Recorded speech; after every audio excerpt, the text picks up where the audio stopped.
How close is this fine? Am I close enough? Is this Close as you can get, but like, don't feel like you have to Yeah. be like this the whole time. That's all right. And a bit of dynamic. So I'd talk like this. I mean, that it comes out cleaner when You're you're. clean as a whistle. Yeah, got that you sound special great. way. It should be the same like settings, but you guys have pretty nice spoken voices. I think will be right. Spoken voices for the spoken word. Spoken word. That's it. Kate Tempest. Home Audio Entertainment. 9016 Radio. The show for artists of all kinds. Sit down and relax. Enjoy the music. Oh, okay, now it's your turn. And we're rolling. Go there. Yeah, sure. Kia ora. Kia ora. How Kia ora. Fantastic weekend, boys. It was really, really fun to watch you guys play on Saturday. That was a good time. Thank you, Kieran. Surely you guys enjoyed it. Yeah. Yeah. Definitely. We really enjoyed it. Yeah. Definitely. It's came off a Wellington show as well, so a quick turnaround. So that was your last one of the wee mini tour that you were doing? Yes. Yeah, sweet. Yes. Yeah, fuck yeah. the Wellington one, yeah. I haven't actually seen you guys play live since, probably even since you guys were Nic and Reuben. Actually, probably not since Old Boy, to be honest. Yeah, that's probably a good thing, to be Yeah, honest. it was quite different. I've thought I was familiar with your music, but there's such a difference between the live stuff and the recorded stuff that I thought it was going to be nice and like chill, but you guys came through real heavy. Have you played much with Reuben and Damon in that Not regard? like, yeah. It's an interesting point about the music sounding different when we put it out versus when we gig. Because obviously Nic and I just make it together with our laptops, and then when we band it up with Reuben and Damon and Liam, who's in the room. Say hi, Liam. Hey, guys. Hi, guys. Folks. But anyway, we have been playing with Reuben and Damon since the birth of Nic and Reuben. Yeah. We kind of just like threw together a quick band, and then it has stuck because they're sick. Yeah. brings a whole new dynamic too. Yeah. I think Reuben brought a whole new, Reuben Scott drumming brought a whole energy to it as well. It was You've nailed that one on the head there. I think what happened is that Reuben, we came with like all of our like nice chill poppy stuff, and then spent a lot of time with Reuben practicing, and then he shows you the light, or the dark, whatever you want to sort of see it as, and it since then it's just been like, how can we make it heavier and louder and grumpier and so all you of wanted that stuff. that, you wanted Definitely. to bring that. That's cool. Do you find, because you guys, like, in terms of what you can play, are you guys purely guitarists, or can you have a go on the drums? Like how can you sort of, like when you're recording for albums and actual songs and things, who's doing the playing for you? Because you've had a few people sort of come in and out, is that right? Yeah, mostly actually all just us. I mean, on the recorded stuff, it's all me and Reuben. Sick, yeah. And we just kind of rotate around the things that we want to play. So like, I suppose we both have our fingers in everything, I suppose. Yeah, that's handy. Would that be fair? Yeah, that's fair. And then in terms of like songwriting, you guys sort of go back and forth. Like, how do you even start a track? Do you come to each other with something and you just take it from there? Yeah. I think because we both have the ability to make music and record music and mix music and do that all for our own projects, our solo projects. So then when we bring ideas together, it's kind of just like hey, I made this, what do you think? And then it's like, okay, let's work on it together. It'll bring it from the one person to the two, and then it's always on. Yeah, yeah. And if it's not on, then it just sits there and it's a good beat. Yeah, and I suppose you'll both know when something is. Yeah. Do you have like a concept of what Nic and Reuben is, or is it just like there's a cool idea that you both like and it just becomes Nic and Reuben? Oh, I think it's so influenced by whatever it is that we're really interested at that point in time in. So like, I don't know, I've been listening to lots of like strange stuff that I don't know isn't necessarily music, and that's been influencing the way that I've been making music and the things that I want to give to Reuben and stuff like that. So I've been like, some of the stuff that we've made recently is really bizarre and like kind of orally, I suppose, quite difficult to listen to, but love it, like the stuff that we made for Felix was a bit like, whoa. Yeah. What sort of things that aren't music, other things that you're inspiring you? Actually, Reuben showed me it. He spoke to me about it in passing, and it's a guy called The Caretaker. Oh, right. Yeah, I don't want to get like too deep into it because I mean we could chat about it for ages. And it's like one of those things that once I feel like everyone gets on their pedestal about it, and they're all like, "Let me tell you about The Caretaker," sort of thing. But it's just this guy, like a multi-instrumentalist, producer who makes crazy music, and it's about the progression or chronicling of dementia. And so it gets really quite like a musical. Sure. It's quite dissonant and all of that stuff, but it's such a unique listening experience that I think everyone should do it, you know, all of that fandango. Yeah, definitely. Ambient shit that then turns into fuzz.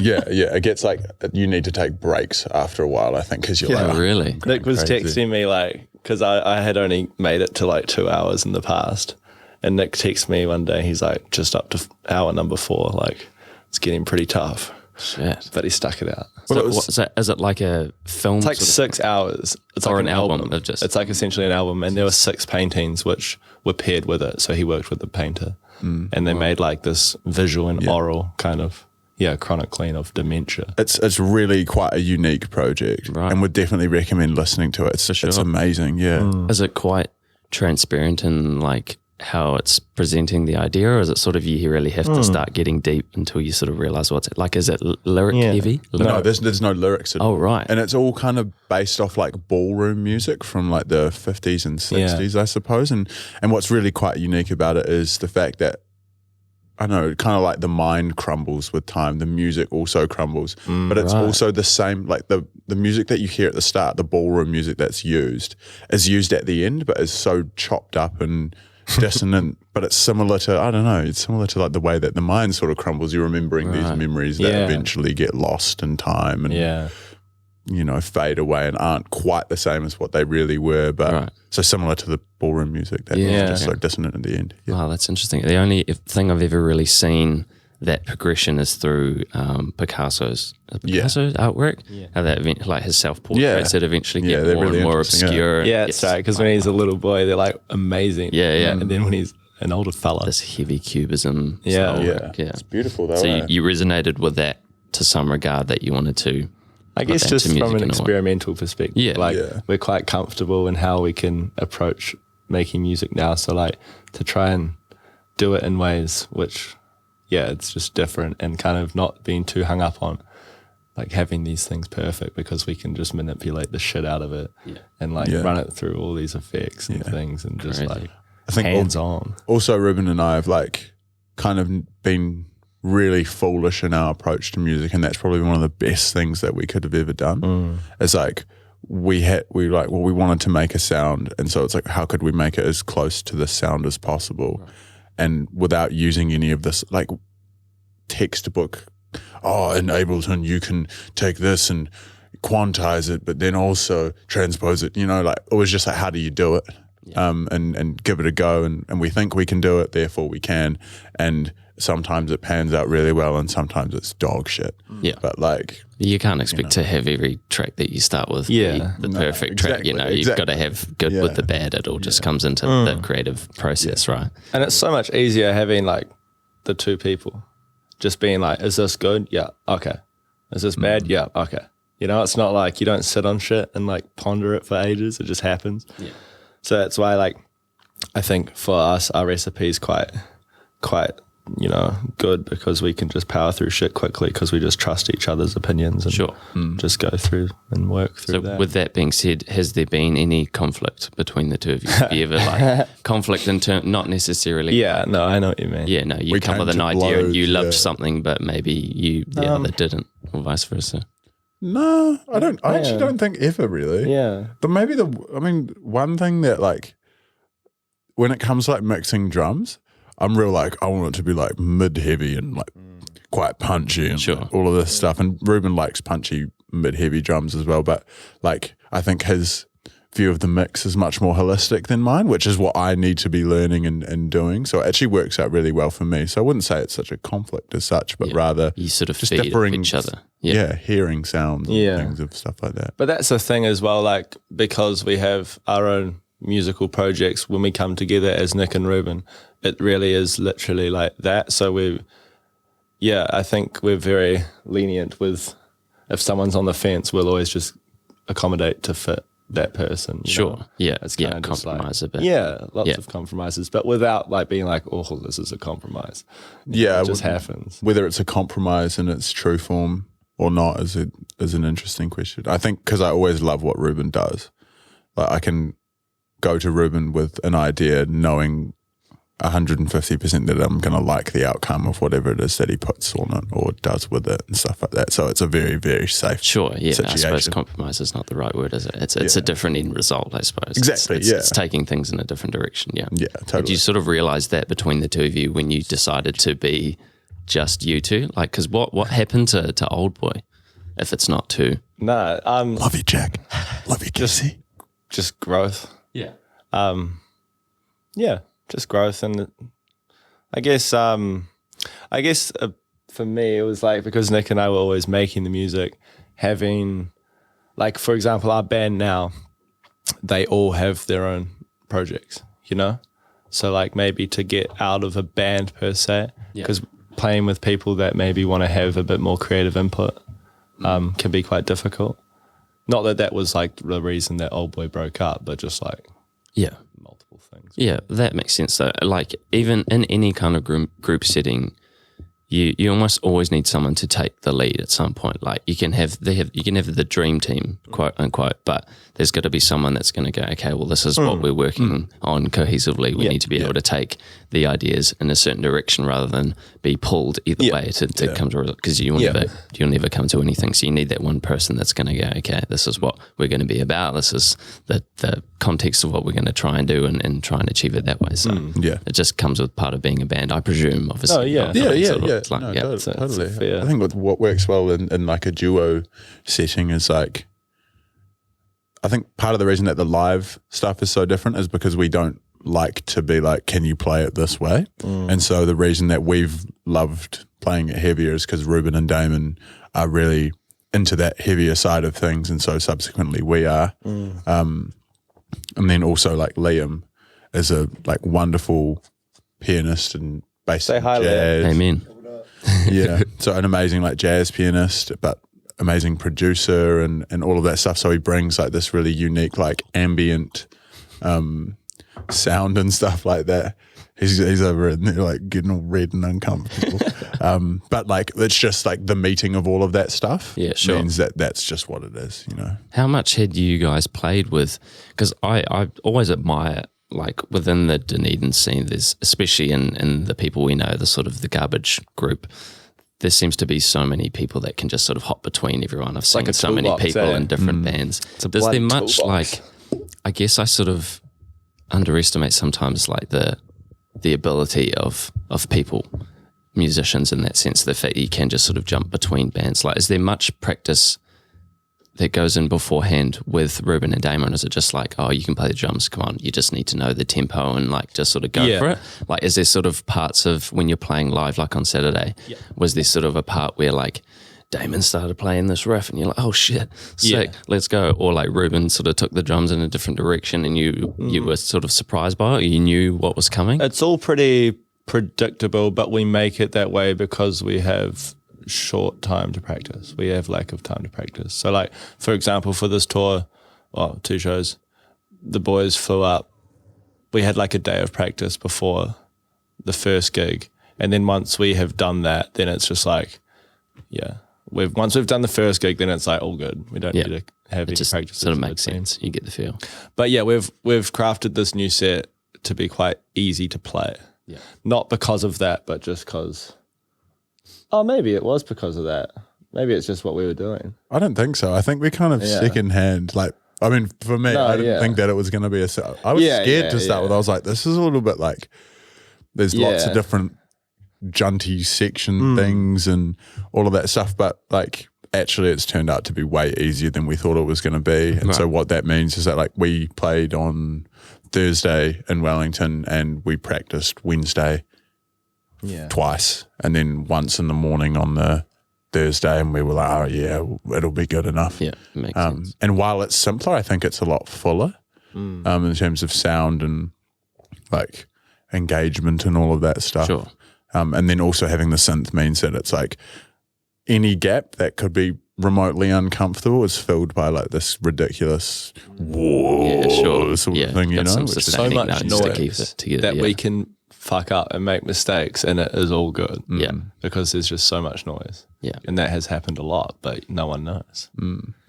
No one knows. It probably helps that a lot of the audience, especially on a Saturday, are a few beers deep and probably don't really care anyway. As long as it is loud, it's probably fine. Yeah. Bring the energy. Yeah. How did you find performing in Wellington versus performing in Dunedin? Is it very much the same, or is it like, does it feel more like home at one or the other? Wellington feels like we've got more of a following. Are you calling out Dunedin? Or is it like a making uncomfortable? Absolutely. Nah, it's, well, because we had done one show in Dunedin and then we moved back to Wellington and we started playing heaps of gigs just as Nic and Reuben, like a duo band. Sure. We had my laptop running Ableton live sets and Terry. Yeah, it was sick. And it was really fun, but like we were just itching to get playing, so that was pretty much the only option. It wasn't, but for us. Doyle couldn't play the piano. Yeah. It was weird. He had real bad fingers. Wait, who? Sorry? Doyle. Sorry, Liam. Liam. Yeah, Hi, Liam. he had problems with his fingers. Yeah, so we got a bit of a following from doing that because it was kind of like, oh, this is fun. And then when we played with the band, people were like, fuck, this is different. And it was like, shit, they're actually good. And everyone placates you by being like, oh, the duo stuff is really sick, hey, but the band. And then it's like, but then they're like, oh, yo, there's a place for both, you know? Like, it's just different vibes and stuff like that. And it's like, no, you really want to play with the band. You want to see the band. Get it. So I think that was quite strategic to getting a bit of following. So that's why Wellington feels a bit nicer in terms of like the people.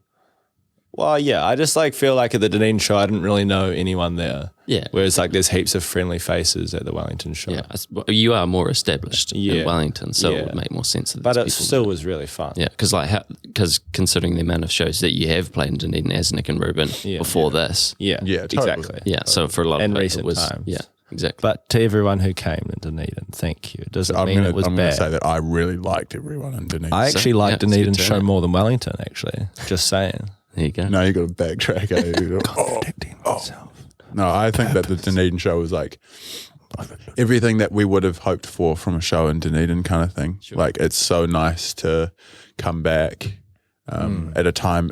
I don't know, because there's no students around. It's like, because I did summer school here one time and it was so great during that really chill time. There's this very small like group of kids that are all hanging around and doing that stuff. So it was really nice to see them and all of that fandango. Yeah, for sure. And I really enjoyed it. Unlike Reuben, obviously. Yeah, I would love a little bit more coffee. Thank you. I'll just pour all in here. That's okay. We'll just have one sip. It'll just be the remains of the grinds. Yeah. I'm going to sweat. I'm going to have like the coffee sweater. I usually don't have more than one coffee in the morning, but here I go. I'm my second. The sludge. Right. That's the best bit. It'll get in the teeth. It'll be like...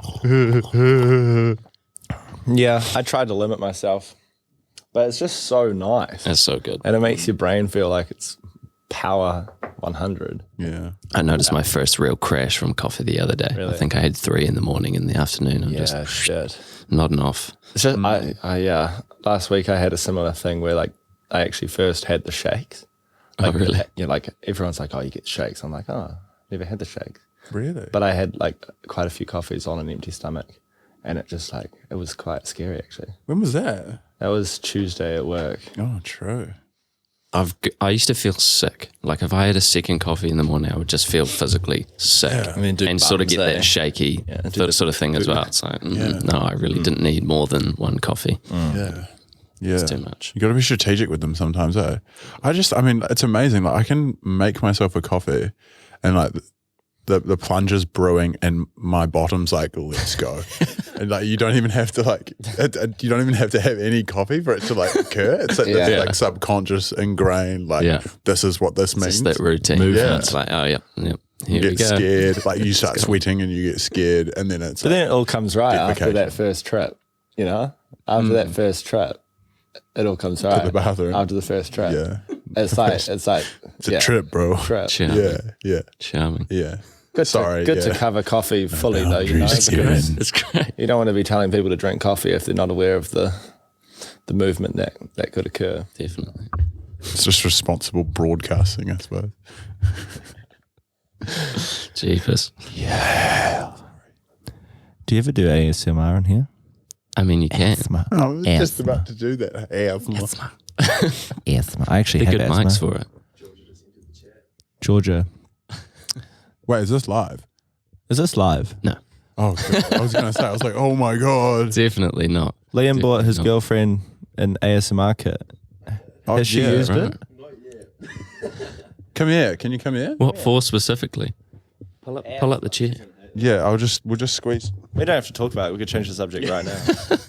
Well, no, I think you bought the gift. It's not like you have to expose anything that she might have been doing. ASMR is a perfectly accepted. Do you guys get These days, Do you guys love get it. the physical response from it? No. Oh, aside from an uncomfortable feeling. But nah, I reckon what about when you hear a beautiful piece of music and you get the shivers? That's the same thing, isn't it? I'm not sure. Apparently, it's very specific tingle on you, but I've never had it. Oh, the asthma tingle. I've definitely had the cringe factor. I don't know if I've had like a stimulant sort of feeling from it. I've never gone like, oh, okay, that's satisfying. It's always a wee bit like, just a wee bit My uncomfortable. partner gets something Yeah. completely weird, like different from it. Like she'll watch it and it'll just knock her out. She'll just go to sleep. Oh, really? Right. Fuck That drugs. sort of thing. It depends what it is specifically, I think. Like, because I think sometimes voices, I think that's pretty common to go to sleep to like someone reading like a story in ASMR because that can be quite calming. Yeah. But like certain noises from certain objects can be actually quite unpleasant. We heard an audiobook by Benedict Cumberbatch the other day, and like I think that like him right up close to the mic being like, "'Twas a stormy evening in Every southeast breath London." that he takes, you know, yeah, exactly. Like like into the next paragraph is so like kind of soothing. I get that side of the audiobook asthma stuff.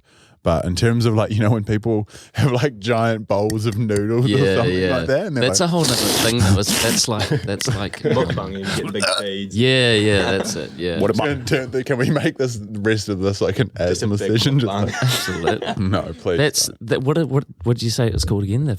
Mukbang. Yeah, that. So apparently people like they do it live and people like pay them or like donate them to like do more or like Big money. yeah. I've never really understood that concept. What is People this? just really love watching people eat food. Heard of it? Yeah. So they'll just get massive feasts, like Right. typically like noodles and Slurpee type foods, Yeah. and they'll just go to town on it.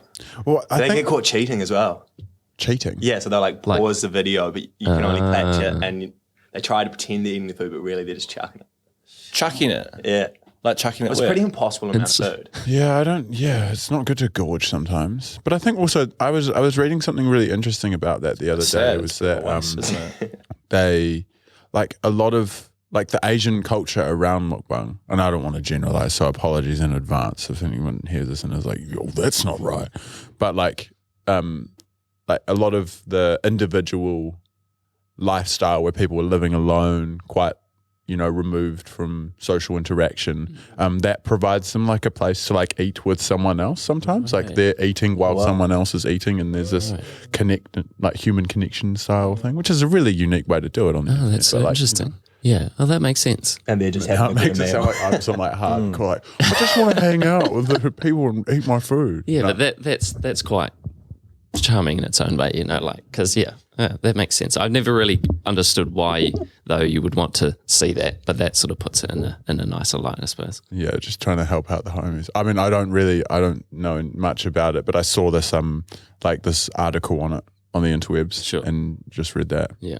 I don't watch it. I don't watch it at all, I swear. Full disclosure. At home eating dinner alone. With Just can't imagine him eating that amount of food in one sitting. Yeah, I don't think It's it's pretty Well, it's a impressive on shame. its own. It's a shame. Well, if it's going to waste, like Liam's just let the everything's beans a out. waste in the end, though, isn't it? It all comes Yeah. out. Yeah. Yeah, I'm a waste. Back to the topic, eh? Back to poo. Toilet talk. Yes, full circle life. How are you though? Grab a Are you bit of having a water good for time? Me? Yeah, just in general. After Right a now. bit of food. Yeah. I'm having a great time. Just yeah, keen to absolutely. some water I've back. No, I'll just put it. I haven't been going to gigs for like the last coffee cups. couple months just because I've been working weekends for so long. Yeah. The thought of going out is just, I'm just not in a good Makes me mood get my because the money's whole worth. time I'm thinking, oh, I have to get up for work the next day. But now I have my hours changed, so I'm back to normal. It's good to drink some water too. Oh, do you want some clean water? Is that not clean? I mean, it's not clean, but How it's are we talking? it's my plant feeding water. Oh, so it's got plant. No, it's feeding just shit. water, but no, you can drink it. I do have some bottled water though, if you want. I reckon I'll Just do it. I've mixed it in with coffee. It's all right. But I'm not going to get sick, am I? No, you won't get sick. When did you last Just fill it been up? sitting there for a while is all. How long? Just drink this, please. Just go feed the plant now with that one, and then you can drink that one. It's just water. Oh, if you put the coffee in with Yeah, the just go plant, feed that plant. because coffee That's grounds are great for plants. Apparently they are. So I've Yeah. heard. Compote. Lovely. Thank Just you, Liam. spouting a whole bunch of rubbish right now. It's like, these are the things that I've heard recently. Can I have a sip of that when you're done? That was a good ASMR. What were you guys goal. saying before we interrupted each other? Talking plants. Plants. Thanks for that topic of conversation, Doyle. Look, I love plants. You've got some good plants around this joint. Yeah, that one's thriving. It's thriving. Is it a cacti? I actually don't know what it is. Looks it was like it's from the gifted to me. cacti/succulent family. Yeah, no, it's doing very well. The other one isn't doing so well around the corner. It's got some new growth, but it's mainly just shriveling up and it's not super happy. Isn't it usually the good sign, though? If you've got new growth, something's happening. Yeah, it's still alive. Yeah, but It's nice to like go through a journey with your plants. Like, you buy them when they're in the store and they're looking pretty good, and then you bring them home, and sometimes they get a bit upset. Yeah, and then you just like work it out. But when you get it to its good place with a good routine, that's really happy. I found that when I had them at home, they weren't thriving. Yeah. But bringing them here, it retains a bit more heat, so they liked it a wee bit more. Nice. But yeah, I've never had luck with houseplants. Yeah. Always been that story. They look lovely in store. You bring them home, and you either overfeed them or they don't get enough sun or something, and they just die. Yeah, it's definitely Yeah, it's interesting, eh? Like having a plant inside. Because you can, a lot of plants are so low maintenance that you don't need to do much, so they say. But heaps of plants, you just don't, they just... Yeah, they do better the less you touch them, sort of thing. Like peace lilies, I'm pretty sure. I know someone who had a peace lily and they were like, it literally was too little maintenance, and I subsequently killed it because I was trying to do too much for it. They just needed like a drip of water every now and if you think about it, like in nature, like a plant that grows on its own somewhere. Yeah, no one feeds that one. Yeah, it's That's just all up relying to- on the weather. And that's what I think, recently had an experiment, tried to have a lavender plant inside the house, and it was so sad, and then put it in the soil, and now it's happy. Yeah. And it's just like this little vulnerable plant, you'd think putting it outside, it would get fucked. But then it's just like, nice. Sorry. Yeah, the other day Liam was swearing and we were like, why do you have to say the F word so much? And he's like, because it fucking feels good. It's nice to throw an F-bomb in there sometimes. sentence enhancers. Sprinkle it on. I see you've got a bit of refill with our names on it. Is that your notes? Bit of what? Refill. Oh, a bit of paper, yeah. Well, there's nothing The on thing was, I was going to write out all these topics we were going to talk about, but we've been fine. Oh, what did you want to? Were there things that you really wanted to talk about? Because I'd be really interested to know what they were. Well, we pretty much covered them at the Already? start. I had those music questions. Those okay, wose cool. were most of what we were ASMR talking and about. pooing. Yeah, that was the first one on my list. Was the poo And talk. the fear of Yeah. God after coffee. Yeah. No, yeah, nice. No, it's been good. I have to say, coming into the studio, Kieran, it's very impressive. Thanks, man. Thanks, man. The art looks great. Thank you. It's nice to have like a multi-purpose space for you, really, isn't it? Yeah, it's been super handy. Yeah, it's good to. Yeah, it's taken a while to get it to where I want it to be, but yeah, it's a nice wee spot to come to, get away from things. Did you struggle to find a space to rent? No. It was as easy as just walking up the street and saw a sign on the door and just called the guy and True. picked it up. Yeah, Is there quite a bit of this it's in quite Dunedin, lucky. good studio spaces? I think it's actually quite the opposite. It depends what you want the space for. I know a lot of musicians can't get spaces because no one wants noise. No landlord wants to have people that are making a ruckus next to everyone else in the building, or other tenants or workplaces next to them. But I think for spaces like this where you're nice and quiet, you can definitely come across them. It just again depends on how much you want to pay and how much of the space you I think actually Wellington's quite want. similar to that. Yeah. I don't know of many people who have really good studio spaces in Wellington. Tend to just be kind of If classic. you go on home studio. Trade Me, it's just like brand new shop front opportunity on Cuba Street, 200 grand a year. Yeah. And it's like, okay. And then it's like 300 meters squared industrial warehouse. And it's like, no, not that one either. And then the rest is history. Yeah. I think it's a who you know. when you Definitely. know them Yeah. scenario. I think a lot of the time the spaces that are being utilised are usually just taken over by someone else that they know. They don't usually go back up for advertisement. They just... It's like good flats as well. Yeah. People like to keep it... Just bring that mic a wee bit close to you. Bringing it closer. Nice. If you want to get on it, Doyle, we'll just give me a heads up and I'll swing it around your way. Swing it. You probably get away if you just sit it like right in the middle of you. Yeah. It's just lean into it when you want to talk. Would it help if I reached my arm over and there was a 3-way? Yeah. That'd be fantastic. Okay. Or just actually. sit really close to the one mic. Try that. Do you want I'd be interested to see how it would That's sound. good. You sound fantastic, Nick. Yeah, next Chris. He's got Good voice. Thanks, guys. My friend has a good voice. He does have a bit of a radio voice, eh? I don't think so. I don't think that's fair. I listen to it like when I'm talking and like when I'll listen to this back invariably, I'll be like, shut that guy up. Yeah. We have a With weather a report sock. from you. It took me 4 or 5 episodes to be like, okay, I don't mind my voice anymore. When I first started recording, I was like, oh God, why am I doing this? This is not, I don't like my voice. But now I'm like, Yeah. it is what it is. You get so used to it, it just doesn't matter anymore. But you Find it's changed your in voice particular have a very present voice. Yeah, you just, because I can tell with these on, whoever comes on, like you can just tell when means someone has the business. voice, it sounds clean and tidy and just, it's good. Good Yeah, I've volume. just got a real good EQ and compressor on it. Just keeping it nice and tight, you know. Just built in Yeah. to the throat. Yeah, totally. love Yeah, it. yeah. I've been working Speak on it. clear and direct. Live and direct. And Yeah. then no one will be like, you said that. So now that you guys have finished up your tour, is there new things on the table? Like, are you working on something else now, or are you just going to continue working on that set? Yeah, last night we were talking. We really want to record the Pastime album we just did, but with the live band.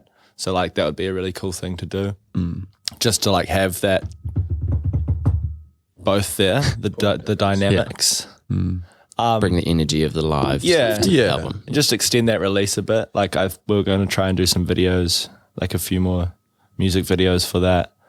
But like we're always making music, so like that will keep happening. So we'll try and put out some 6 songs or something by, I don't know. Mid-year, around there. I think it's like we kind of have a yearly approach to projects. Both Reuben and I's lives are quite regimented, and so we take the opportunities that we get to be like, oh, let's do a project here. And I think for the last 3 or 4 years, we've had a project each year, 3 years, and like hoping to just continue to do that. But I think this year's one will be a little bit of a different form because we've been making lots of music with Liam. And what will, I think I was hoping to do, and I think Reuben was pretty keen on doing it. This is where we find out. Just the double single, like 3 sets of double singles, so 6 tracks, but 2 which are pretty just Nic and Reuben, you're like, ho hum, chug chug. And then 2 that are like a bit weird that we've done with Doyle. Not that Doyle's music is weird, but rather just put the 3 of us in space and it gets a bit strange. And then 2 tracks that are a little bit more like 25 and 24 now. Like, let's think about some acoustic guitar and Scary, isn't it? things like that. Yeah. So It is scary. Yeah. Getting old. Rapid decline. Yeah. Yeah. That's cool. That's cool that you guys are constantly working that. Do you ever come across sort of blocks between yourselves or each other? And how do you deal with Actually, no. like a music I don't think writer's so. block, so to speak? I think just to touch on that point before, like when we can bring things together, like we're always able to, you know, if someone makes some chords, then like when you bring it to the next person, it's going to be different. And then when we open that up to include Liam, that's like a third brain.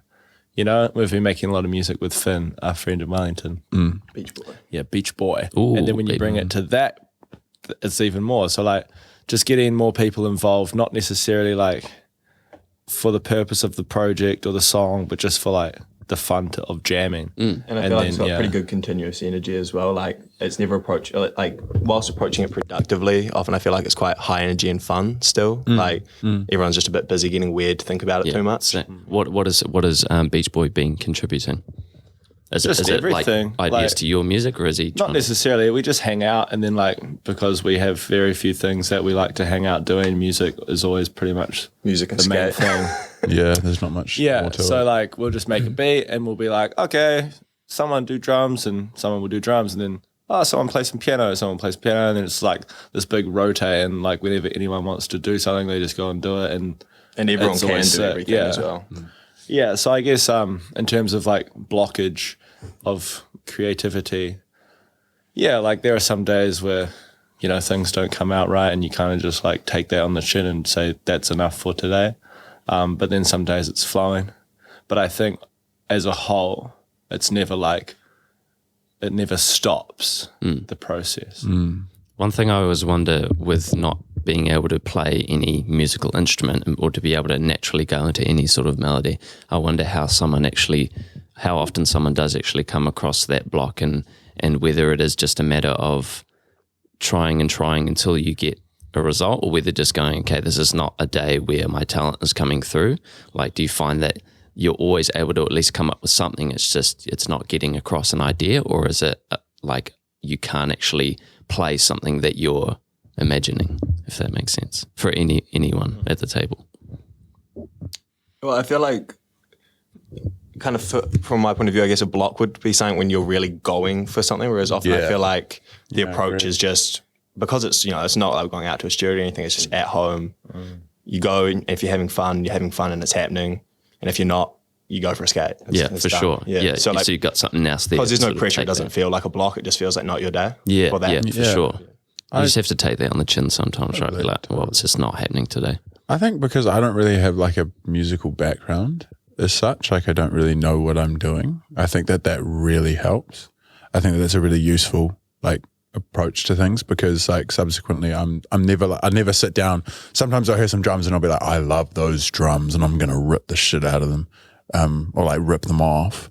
I'm going to try and steal it. And then I can never do it. So, but something else comes out, and then that's just totally inspiring in its own way. And then For sure. suddenly, you know, you were ripping off, I don't know, Fergalicious or whatever it was that you set out to rip off, and then it became something that was completely I your own. was actually talking about this in the last episode, about how it can actually be quite healthy to learn to copy someone, but then to at least gain the skill set and then just transfer it to something else. So that can actually be a healthy approach, and actually looking at, okay, this is what I like. I like how they've been able to come up with this or make this sound. Yeah. How can I actually replicate that, at least get that skill and then transfer that to something of your own? So Totally. I guess in your case, it sounds like you're heading that direction, but it sort of just spills out Yeah, to something like, else anyway. Like Frank Ocean drums for me are like, wow, they're like amazing.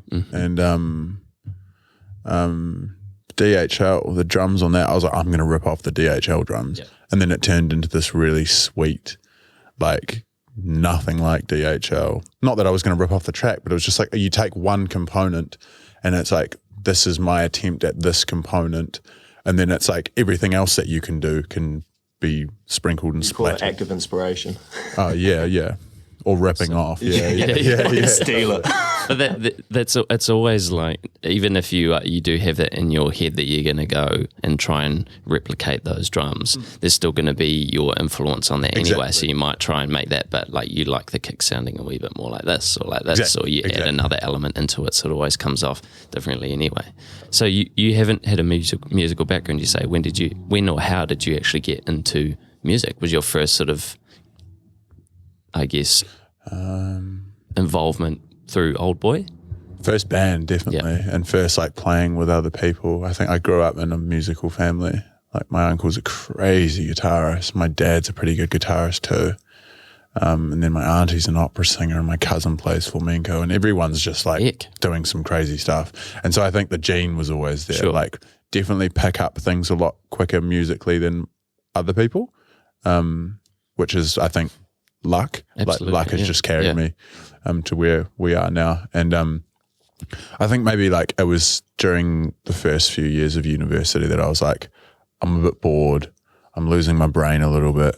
I need something to do that's going to sustain me and help me chill out and stuff like that. And so like we did like singer-songwriting stuff, and was like just making songs and playing, and like accrued a little bit of gear to do that. And then that's when me and Reuben were like, oh, That's good.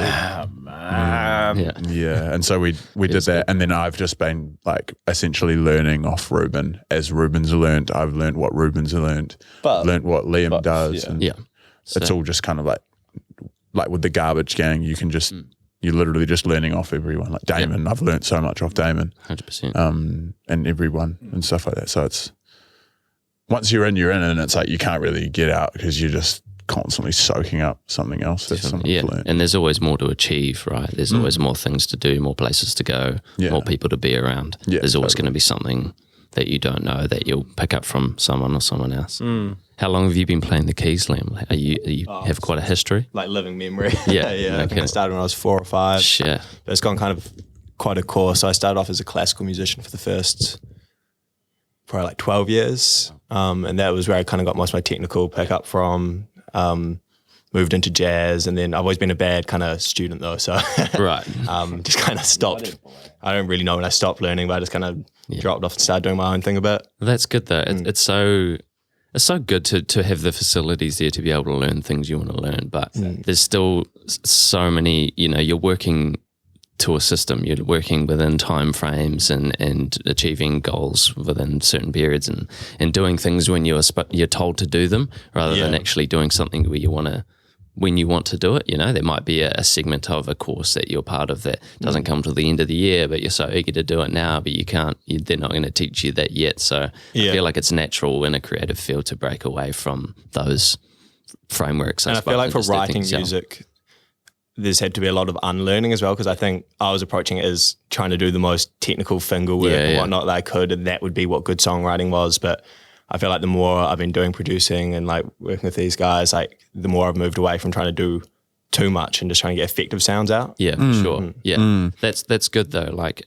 that's so good. You've had those many years to be able to build the skills that you have, and now you can transfer it into what you want. Whereas someone like me, I'm just trying to do what I want from the get-go. So there's so much behind me that I need to know to be able to get the result I want. So I'm learning sort of in a backwards sense, so to speak, which makes it trickier, and hence why I'm asking you guys about the writer's block and that sort of thing, because it happens to me quite often just because I don't have a background in really anything. Sure. So I'm so excited about these things, but there's no skills there to be able to actually do it comfortably. What you say there is really interesting, and I think it really jogged my brain as you were saying it, is like the idea that like people are kind of, when they're younger, like forced to kind of do these things and like very regimented, like first you learn this and then you learn that.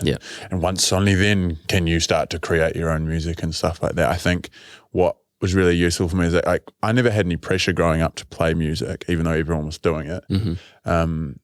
But then when I really wanted to, when I was like, I'm going to learn how to do it, it was in that like mindset that I was like, I can sit down for hours and just do it and keep playing and playing and playing. And I think that like kind of, is that what you're talking about, Doyle, that moment where you're like, I don't have to do this, but I want to do this, and subsequently you learn infinitely quicker.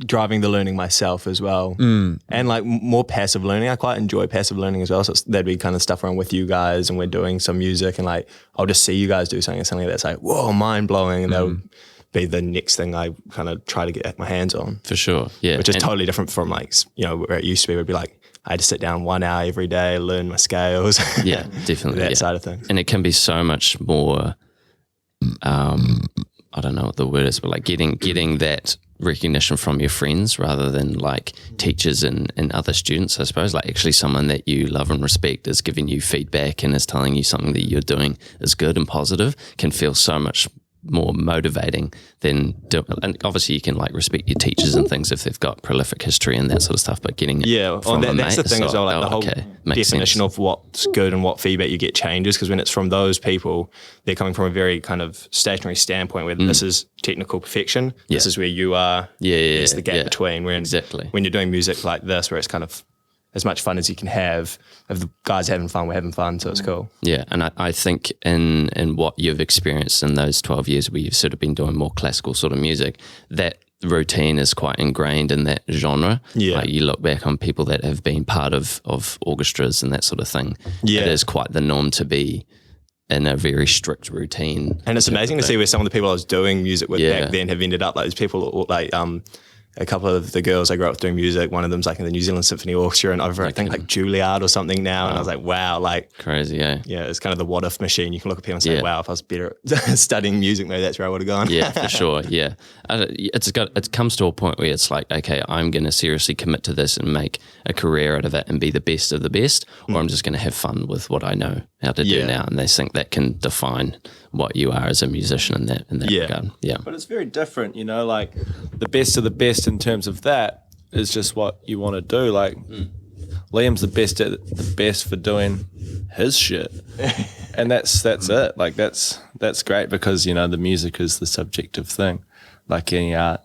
Yeah. And like that's why I don't know, like when we're talking about learning and stuff, it's never like, okay, guys, today we're going to learn how to use the EQ. It's just like someone will do something and we'll be like, fuck, that sounds good. And you're not even seeing it. It's just all hearing and you're like, nice. And like, that's why like our recipe is pretty much just based off that experience, like just learning through hearing. Yeah. So like we can't really explain the ins and outs of what all these audio effects do, but it's just like when they're on, you know? Yeah. And I think it comes back to what we were saying before, where like you guys are, I feel like, and all of us quite actively inspired, and so we'll hear stuff we like, and then the next thing is finding out how did that person get there, whether it's each other or you know, a band we're enjoying at the time. Yeah.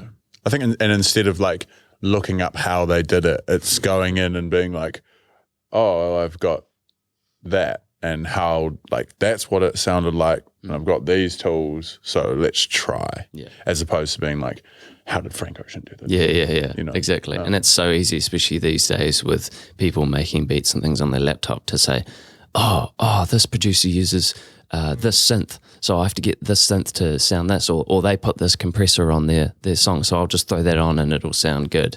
And that's a good point you make, Reuben, is that you do have to just trust your ear a lot of the time and just go, okay, well, it sounds good. It is good. It's so it should be more organic. Audio effect on and it doesn't do what you thought it was going to do, you know? So it's so nice to be able to be like, okay. Yeah, you can't have all the gear and no idea. Yeah. You know what I'm saying? You can. But you And can't. you do. And we do. Yeah, we do. We got everything. But at least then, if you have the gear and no idea, you will eventually have some idea because you have the gear to play with, you know? Yeah, you will. But then again, also the contrary to that is that you can have no gear and all of the idea and be great too. That's true. That's But true. you know, back Be in the good day with what when you've like got. there was that kid that would be like, oh, I'm going to get into that. And then they'd get like the best thing of that. Yeah. What do you mean? Like, I don't know.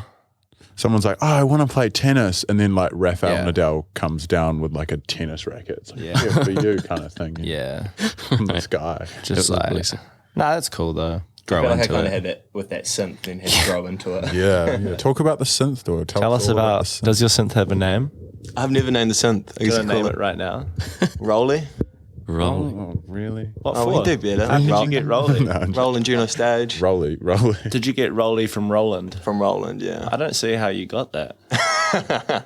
Oh yeah, I got this. It was back years ago. I must have been like 12, and I bought this awesome big. Or my parents got me this awesome big synth, which I then subsequently went on to use as just a big MIDI machine, and kind of really underutilized it until I started playing with these guys and. Let's try it. And the realized it headphones had on there. this amazing bank of like emulated synths and basses, and that's kind of been driving everything. So, yeah. He was using the Roland Juno as a MIDI controller. Oh, my God. Which is a bit of a sin. Huge sin. But also, like, I think, you know, it's better to have learnt and done that and stuff like that and then being like, whoa, this thing can make a million noises. But, like, your MIDI stuff was sick. You know, like using it as a controller was mean that you could, you know, you made the music that you did and now it's like, oh, I got some other sounds too. It's great. Yeah, it's nice to keep having stuff that I can pull out of it. And I feel like I'll be able to do that. Yeah. Yeah. The best thing you pulled out is sometimes, Kieran, before we play a show, Liam has these like preset songs and it's like, this is what the keyboard can do. And there's this one, it's like, boom, jibba, ba, boom, ba, ba, ba, ba. And we like walk out like, You know, like cheers. It's like a full-on rumba, like tango dance. Those pre-computed cheesy, sounds in yeah. They're those so keyboards. sick. The boys will just walk out, Yeah. kings up. They're like, huzzah. And sometimes in a set, I'll accidentally hit it right at the end of the set as well. I've done it twice where we're at the mount and there's this moment where I turn up all the cut off, all the resonance, and then right next to that is the big button that says play demo. And so the very last hit was just a big play demo. Play it. What a way to end it. Yeah. That's great. Yeah. Yes, lots of things can go wrong, and they do, but you just ride it out. And sometimes mistakes can be part of like the art too, you know, in a way. Yeah. Some mistakes can be pretty mistakes. What about when you're painting? If you made a mistake, do you kind of go like, nice? Or do you try and be like, fuck? Well, yeah, so two sides to that and what I do. So I mainly paint with oil paint. So if I do make a mistake, it's no big deal. I can literally just wipe it away and start again. And I also work on paper though, which is the opposite of that. If I put some ink down on the paper, tough. You're not going to Like twink it out, yeah, exactly. Yeah, that's done. So it's either like you continue to paint over that or you just give it up. So I've had a lot of freedom with oil painting, but also a lot of limitations with watercolor and ink work on paper because you really have to sort of get it right. So yeah, there comes a time, and that can put me in a good mood or a bad mood. It can definitely get really frustrating working on paper. But yeah, there's definitely a lot of aspects that come along with it. But I suppose, nice to have that. So then like before you go into it, you're like, okay, this is paper Kieran working right now. Don't make a mistake, or if I do, then it's okay. I'll exactly. just stifle The it. beauty of paper though, and in the style of work that I do is that if I make a mistake, it can be a really bad mistake. But if I do it right in the way I want it to, it's really right and it's exactly the way I want it to be because there's a lot of splatters and throwing things on. So the splatter can look god awful or it can look like perfect. So there's an immense amount of joy that comes from that process, but there's also an immense amount of frustration that comes from it as well. So it's sort of like a gamble, and it's taking it on the chin and like deciding it's not my day is something I have to implement a lot because some days I can be like, right, I'm going to do something today. It's going to look like this and it'll be sweet. And it just comes out not at all. And rather than going, oh, let's try again, I'm like, it's just not happening today because my hands are just doing the things I want to do on that day, which sounds... No, definitely. Is all the work on that wall tier by you? Yeah, man. Yeah. Wow, really nice, man. Thanks, man. Yeah, it's. I'm a bit like you, Nick. I have no background in the art world. All it took was for me to just see one guy that I liked and was like, "Yep, I want to do that," and ended up just I essentially did copy his work, but only to learn how he actually did what he did and get the results that he got, and sort of just took it from there. So having that skill set, being able to transfer that into other things. But yeah, it's an interesting process. Yeah, totally. Is that your van? Is that cab guy? Is he here? Yep. Okay, All we right. need to go now. Should we wrap it up? Yeah. Got to get home. The cab's here. We're going to the airport. Cabs here. Flying home. Look, boys, thank you for your time. I really appreciate it. Thank you very much for having us. This was So really we fun. could have, I This could have was- stayed here for forever. Yeah. We could have when you're spent back all in day town, here. We'll do it next time. We'll have a full ASMR. Hopefully Quite we'll have sad it's something over, new to talk actually. about. I'm sure you will. You guys are always doing some new shit. Thanks, Kieran. Yeah. Look, great. again, this was genuinely really fun. This was good. Yeah, fun. likewise. I liked it. Well. Yeah. Yeah, you two doing guys. really You guys well. are like the nicest guys I know. I think, Just- you know, if I may say so myself, every time I see you, you've like grown in some way, Is that right? which is such a wonderful thing. I mean that in the best Yeah, way yeah, possible. yeah, yeah. You know, it's like, but it's so great. It's like, you know, metamorphosis and evolution and things of said nature. But that's so cool about seeing people that you haven't seen in a long time is seeing that they've done something or they've achieved more things. It's like it's exciting to see new people. Not saying that's what I am, but like it's cool to see when you see people for the next time they've got something new going on. It's a new hairstyle or they've made something else. That's great. Okay. All right, boys. Won't hold you Lots up of anymore. love. Thanks. for coming. Bye, everyone. Superstardom. That's so fun. Awesome. Sick one. Love you. You're so smart as well. Home Audio Entertainment. 9016 Radio. The show for artists of all kinds. Sit down and relax.